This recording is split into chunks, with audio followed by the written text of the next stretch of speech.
There's no feeling more intense than starting over.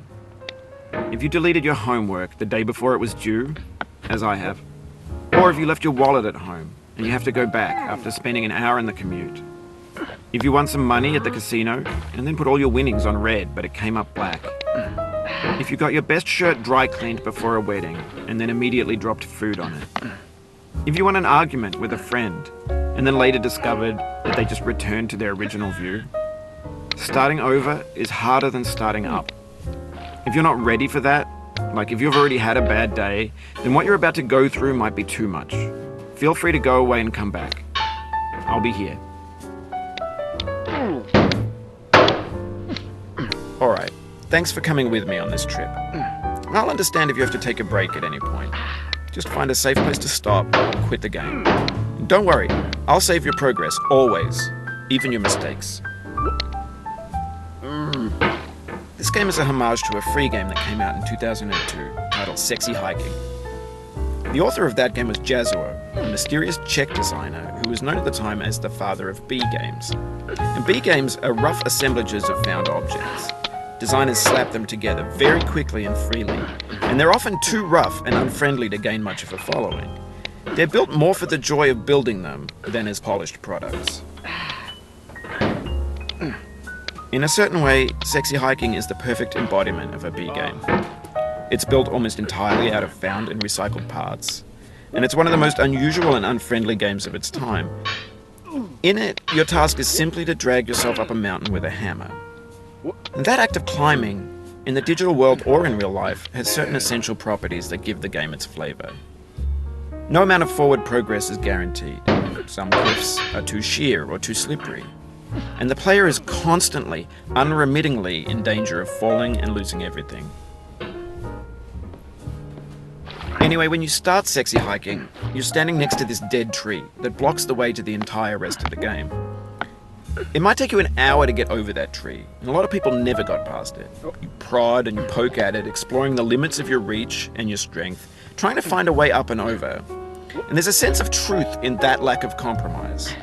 Most obstacles in video game worlds are fake. You can be completely confident in your ability to get through them once you have the correct method or the correct equipment or just by spending enough time. In that sense, every pixelated obstacle in Sexy Hiking is real.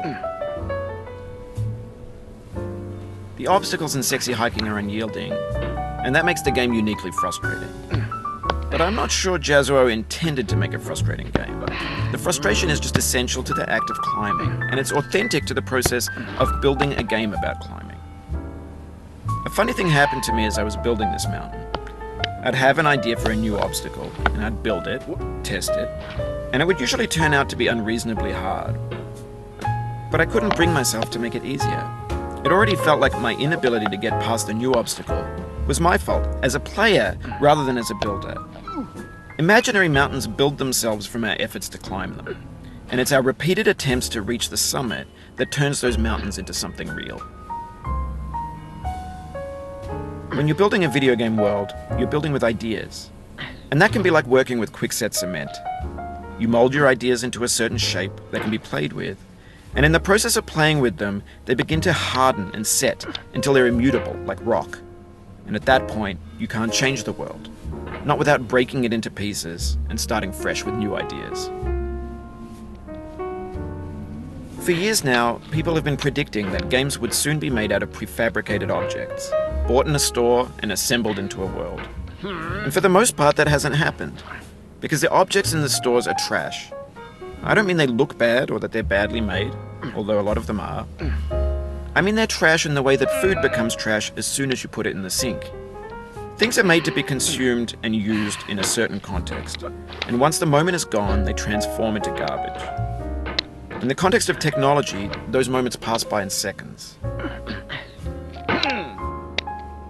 Over time, we've poured more and more refuse into this vast digital landfill that we call the internet. It now vastly outnumbers and outweighs the things that are fresh and untainted and unused.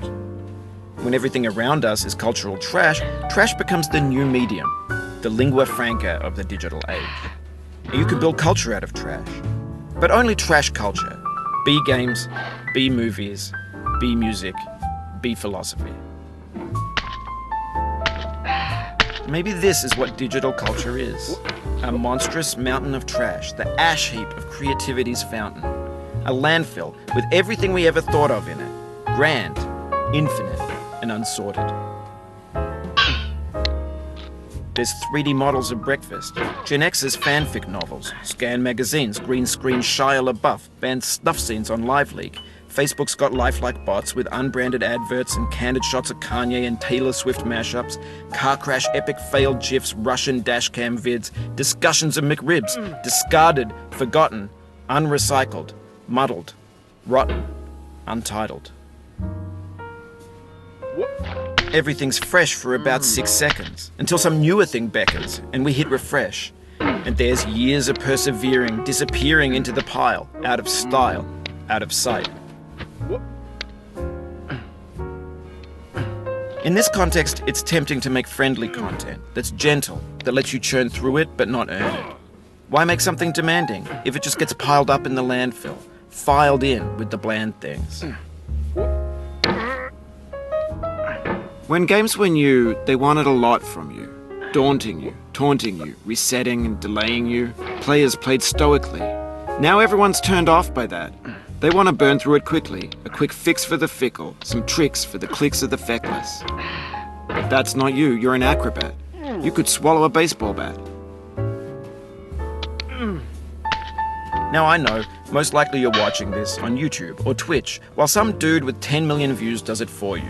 Like a baby bird being fed chewed up food. That's culture too. But on the off chance that you're playing this, what I'm saying is, trash is disposable, but maybe it doesn't have to be approachable. What's the feeling like? Are you stressed? I guess you don't hate it if you got this far, feeling frustrated. It's underrated. An orange is sweet, juicy fruit locked inside a bitter peel. That's not how I feel about a challenge. I only want the bitterness. It's coffee. It's grapefruit. It's licorice. It feels like we're closer now. Composer and climber, designer and user. You could have refused, but you didn't. There was something in you that was hidden, that chose to continue. It means a lot to me that you've come this far, endured this much. Every wisecrack, every insensitivity, every setback you've forgiven me is a kingly gift that you've given me.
Oh.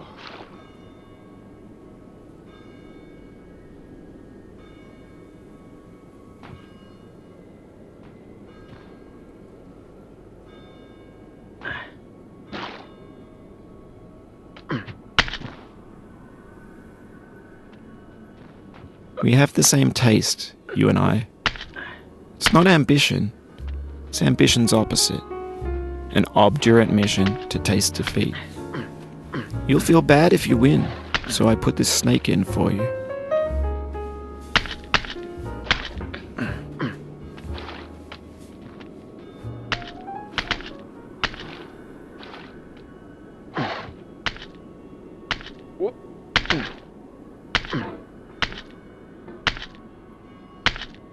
Have you thought about who you are in this? Are you the man in the pot, Diogenes? Are you his hand? Are you the top of his hammer? I think not. Where your hand moves, the hammer may not follow, nor the man, nor the man's hand. In this you're his will, his intent, the embodied resolve in his uphill ascent.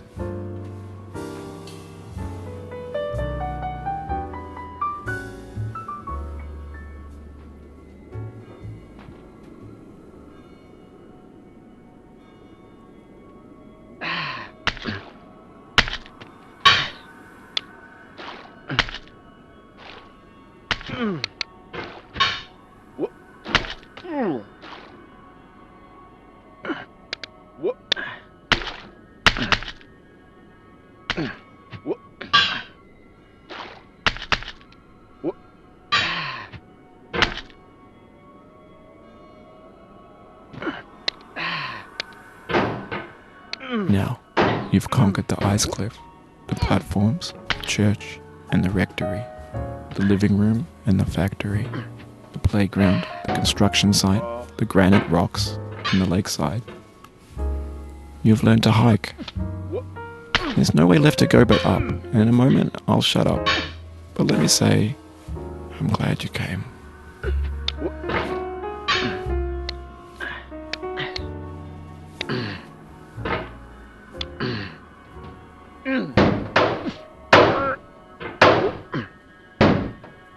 No. What? Ah. What? I dedicate this game to you, the one who came this far. I give it to you with all my love.